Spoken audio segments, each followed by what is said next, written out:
Nous n'avons pas l'intention de faire la promotion de la spiritualité vaudou. Nous n'avons pas l'intention de faire la promotion de la religion vaudou. Mais nous devons reconnaître que nous avons une histoire, nous avons une origine. Nous venons de quelque part. Nous entendons souvent les Européens dire que l'Europe occidentale est de culture judéo-chrétienne. Pourtant, tous les pays d'Europe sont laïcs. Mais ils revendiquent leur histoire, leur culture, qui provient de l'activité spirituelle de leurs aïeuls. Combien de rappeler que les communautés humaines, quelle que soit l'époque et quelle que soit la région, ont développé l'expression culturelle artistique à partir des besoins spirituels.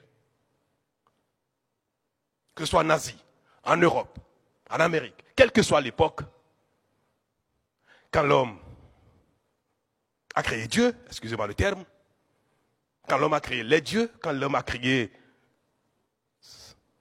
sa pratique spirituelle, a trouvé nécessaire de donner une explication à ces mystères, donc a découvert le surnaturel, a découvert Dieu. Les hommes ont eu besoin d'honorer Dieu, d'honorer leur divinité. Et c'est par là que sont nées la plupart des expressions culturelles artistiques. Il faut le savoir. Et il faut avoir le courage de dire, mais nous provenons d'où? Si l'Europe est de culture judéo-chrétienne, si l'Orient aujourd'hui se réclame d'une culture islamique, l'Afrique est de quelle culture? Nos parents étaient des païens, nos aïeuls étaient des païens. Et ils ont créé les danses, ils ont créé le dessin, les masques. Et c'est cela qui a constitué notre patrimoine culturel et qui inspire nos artistes. L'Afrique est de culture vaudou. Aujourd'hui, l'Afrique est laïque. Elle est musulmane. Elle est catholique. Elle est même bouddhiste, parfois. Mais elle est de culture vaudou.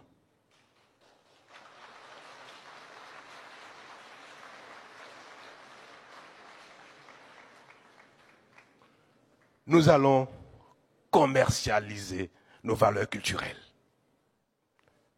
Nous allons révéler au monde ce patrimoine si riche, si intense, si beau. Et le monde aura du plaisir à le découvrir. Allez s'asseoir dans une arène pour regarder les Guélédés danser n'a rien de spirituel. Ce n'est pas une adhésion à la spiritualité vaudou. Combien de fois les touristes vont visiter la mosquée de Casa parce que c'est une œuvre architecturale extraordinaire. Combien les touristes vont en Chine, en Inde, visiter les temples. Pourtant, ils ne sont pas bouddhistes. Il y a un pays très touristique, Bali. Combien de millions de touristes sont déversés sur Bali, rien que pour la culture balinaise. À Bali, les plages ne sont pas extraordinaires, il n'y a pas grand-chose. Mais il y a leur culture, la crémation de leurs morts. Parfois, nous sommes heurtés par cela parce que ce n'est pas de notre culture. Mais notre curiosité nous attire vers cela pour découvrir ce que c'est. Les temples hindouistes, si riches, attirent la curiosité. Le Bénin fera autant. Parce que les autres savent profiter de leur culture. Ils savent le vendre.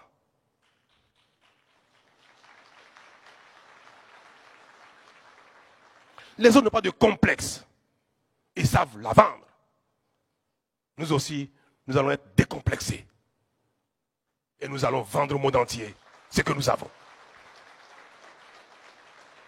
Nous allons investir massivement pour révéler au monde ce que nous avons de particulier. Et en cela, je voudrais que les uns et les autres aient la grandeur et l'ouverture d'esprit qu'il faut pour accompagner cette politique d'investissement et de promotion des valeurs que nos parents, nos ancêtres nous ont laissées. Leurs valeurs culturelles, la manière dont ils dansaient, la manière dont ils faisaient parfois cet aimer pour les rituels. Vous savez, les Brésiliens, aujourd'hui, commercialisent au plan touristique des mets qui étaient les seules façons de manger de leurs aïeuls esclaves. Mais c'est devenu pour eux un patrimoine culinaire. Le passé, quelle que soit sa douleur, quelles que soient les souffrances qu'il a pu générer à nos aïeuls, peut devenir un patrimoine commercialisable. L'esclavage. Combien nos aïeuls ont souffert de cela?